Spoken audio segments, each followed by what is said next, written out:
السلام علیکم. Test experience جو تھا وہ کچھ اس طرح سے تھا کہ میرا ٹیسٹ تو ٹھیک ہو گیا، مطلب not too bad not too good, کیونکہ میں ایز اچ کوئی اس پہ اتنا میں نے ٹائم انویسٹ نہیں کیا ہے، اس حساب سے میرا ٹھیک ہو گیا. اور لیکن میرے مارکس 123 ہیں. اوور آل جو ٹیسٹ تھا اس کا ڈیفیکلٹی لیول پچھلے ٹیسٹ سے کافی زیادہ تھا، کیونکہ میں نے اس سے پچھلے 2 سال بھی ٹیسٹ دیے ہیں، تو وہ تو بہت ایزی ہوتے تھے، پر اس میں ڈیفیکلٹی لیول زیادہ تھا. اور ٹائم مینجمنٹ باقی تو ہو جاتا ہے، لیکن جو میتھس اور جنرل سائنس اینڈ ایبلٹی، وہ جو ایبلٹی والا پورشن ہے اس پہ بہت ٹائم لگ رہا تھا.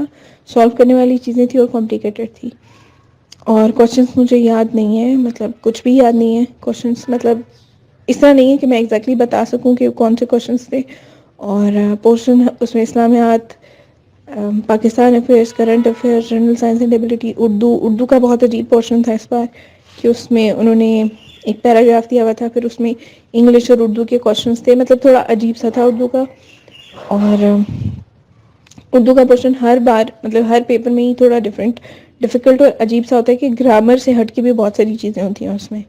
اور باقی پریپریشن آپ اگر جنرل سائنس اینڈ ایبلٹی کے لیے کرتے ہیں، ایبلٹی کے پورشن کے لیے خاص طور پہ جو میتھس اور ایبلٹی کا پورشن ہے، اس میں آپ کی بیسکس کلیئر ہونی چاہیے. مطلب آپ کو 6 سے لے کے میٹرک تک کا میتھس اچھا آنا چاہیے، اس میں آپ کے وہ سارے کانسیپٹس کور ہو جاتے ہیں جو پیپر میں تھے. اور پریکٹس جتنی آپ کریں گے اتنی کلیئرٹی ہوگی آپ کے پاس، اور اتنا اچھا اتنا جلدی آپ کا پیپر ہو جائے گا. اور باقی جو اس کے علاوہ پورشن تھے، پاکستان افیئرس، کرنٹ افیئرس، اسلامیات کا ہو گیا، اردو کا ہو گیا، اور یہ سارے انگلش کا جو پورشن تھا، انگلش کا بھی ٹرکی تھا، کہ اس میں سینٹینس کریکشن کو بہت اچھا کرنا پڑتا ہے، سینونیم، انٹونیمس اور یہ سب چیزیں. مطلب اس میں آپ کو بہت ٹائم انویسٹ کرنا پڑتا ہے، تب آپ جا کے اٹیمپٹ کر پاتے ہیں. اگر آپ نہیں کرتے تو وہ وہاں پر آپ کو نہیں سمجھ آ رہی ہوتی کہ یہ کیسے کرنا ہے، کیونکہ وہ ورڈز اتنے مشکل ہوتے ہیں سینونیمس کے لیے، انٹونیمس کے لیے. پھر سینٹینس کریکشن پہ آپ محنت کر سکتے ہیں، مطلب اس کو ٹائم دینا چاہیے، کیونکہ وہ آگے چل کے ریٹن کے لیے بھی کام آتی ہے. اور ووکیبلری ویسے بھی آپ جتنی ہائی لیول کی کر لیں، آپ کو سی ایس ایس کے لیول پہ آپ کو نہیں پتا ہوتا پیپر میں کیسا آئے گا. تو میں نے ووکیبلری پہ تو کوئی ایفرٹ کی نہیں تھی، تو میں نے سینٹینس کریکشن اور ان چیزوں پہ کام کیا تھا، تو وہ پورشن میرا اچھا ہو گیا تھا. اور اس میں یہ بھی تھا کہ کچھ وہ آئے ہوئے تھے ورڈس اس طرح کے ایڈیمس، اور یہ سب چیزیں بھی تھی، ایڈیمس وغیرہ وہ بھی کرنی ہے.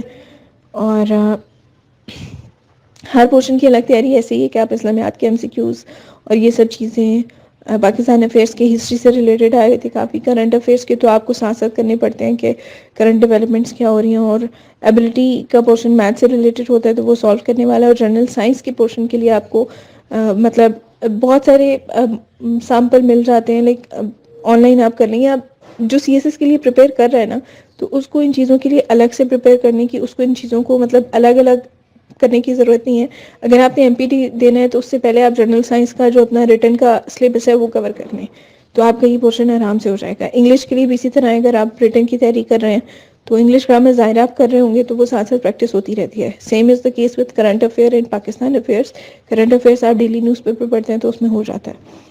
اور پاکستان افیئرس کے لیے اور اسلامیات کے لیے آپ کو MCQs الگ سے دیکھنے پڑتے ہیں، اور اس کے لیے زیادہ اچھا یہی ہے کہ آپ اس کے پاس پیپرز کو دیکھیں، CSS کے جو پاس پیپرز ہیں ان کو دیکھیں، یا باقی جو ٹیسٹ ہوتے ہیں ان کے پاس پیپرز کو کریں، تو آپ کی یہ تیاری ہو جاتی ہے.